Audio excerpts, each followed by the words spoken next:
La chronique ciné avec JPL.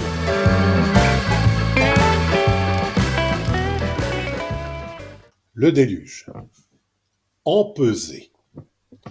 Le premier film du franco-italien Gianluca Giudice est donc un film en costume.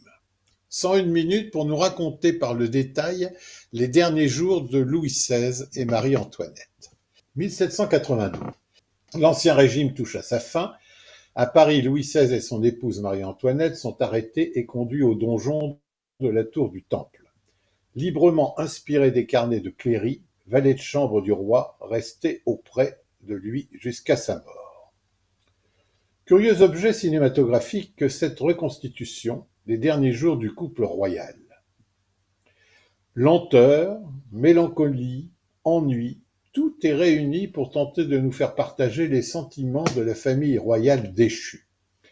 Mais traduire lenteur, mélancolie et ennui sans la provoquer chez le spectateur me paraît être au-dessus des forces de ce cinéaste. Ce film empesé, comme prisonnier d'un carcan, au point de souvent sonner faux, véhicule un véritable paradoxe. Faire le plus esthétisant possible avec une des pages les plus sordides de notre histoire. Je n'ai pas une admiration sans borne pour le couple royal qui sera guillotiné en 1792, loin de là, mais je ne peux m'empêcher de m'intéresser aux êtres humains, et en l'occurrence, et c'est sans doute une volonté du scénario, de nous montrer les révolutionnaires voués à la garde du couple royal et de sa famille, particulièrement antipathiques et caricaturaux.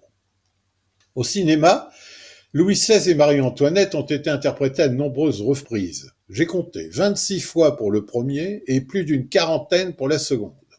Ce film a au moins le mérite de nous les dépeindre sous un jour totalement original. Mais ici, tout est minimaliste. Des décors à l'action, le mot est un peu fort, au jeu des acteurs et des actrices. Reste au crédit de ce moment d'ennui assumé la photographie splendide de bout en bout.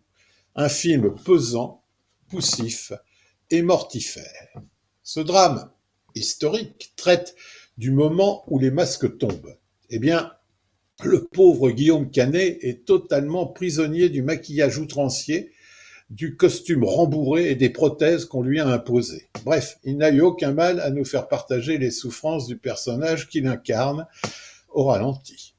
Mélanie Laurent, seul personnage qui semble encore nourri d'un peu de vie, est assez étonnante dans un registre qu'on ne lui connaissait pas. Près d'eux, on citera volontiers Aurore Broutin, Vidal Arzoni, Hugo Dillon et Fabrizio Rangioni. Bref, sans ce rythme volontairement très lent, cette autopsie du passage d'un diktat à un autre diktat aurait pu être passionnant. Ce n'est pas le cas, on peut le regretter.